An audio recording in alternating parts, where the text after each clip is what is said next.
लोकसभा चुनाव से पहले भारतीय जनता पार्टी जहां लोकसभा की 80 सीट जीतने का दावा कर रही है और जीतने का लक्ष्य भी रखा है, जिसको लेकर कई कार्यक्रम चला रही है, तो दूसरी तरफ जो 2019 लोकसभा चुनाव के दौरान जो बीजेपी सीट हार गई थी, जो कमज़ोर सीट थी, उस पर विस्तारक नियुक्त किए गए थे। कहा गया था कि विस्तारक वहां पर जाकर रिपोर्ट देंगे और प्रदेश अध्यक्ष के साथ साथ संगठन महामंत्री धर्मपाल सिंह को रिपोर्ट सौंपेंगे, लेकिन ऐसा नहीं हो सका है। जहां पे भारतीय जनता पार्टी की तरफ से तमाम सारे जो विस्तारक थे, 14 विस्तारकों का नाम आया था, उनको डांट लगी है, उनको कहा गया है कि रिपोर्ट दर्ज करें। अभी तक उन्होंने रिपोर्ट नहीं दी है, जिसके बाद भारतीय जनता पार्टी के जो संगठन महामंत्री धर्मपाल सिंह, उन्होंने कार्रवाई करने की भी बात की है, क्योंकि विपक्ष की जो 14 ऐसी सीट थी जो विपक्ष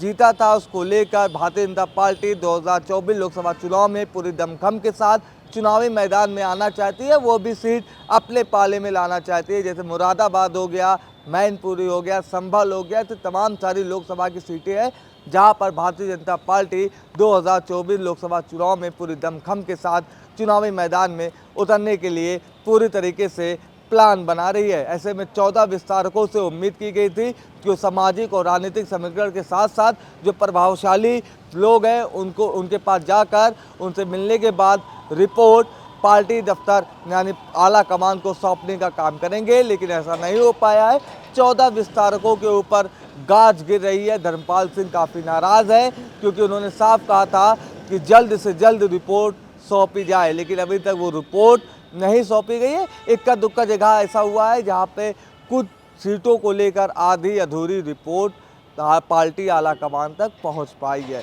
तो कहीं ना कहीं लोकसभा 2024 चुनाव में भारतीय जनता पार्टी ने 80 सीट जीतने का जो लक्ष्य रखा है, उसके साथ साथ विपक्ष की जो मजबूत सीट है उसको भी अपने पाले में लाने के लिए पूरी तरीके से फिराक में है। देखना होगा कि आने वाले दिनों में जब इंडिया बनाम एनडीए का चुनाव होगा तो सबसे ज़्यादा प्रभावशाली कौन रहेगा, और उत्तर प्रदेश की जो 80 सीट है उनमें से भारतीय जनता पार्टी को इस बार कितनी सीट नसीब होती है। लखनऊ से कैमरा पर्सन आयुष सोनी के साथ इरफान रिजवी, द लीडर हिंदी।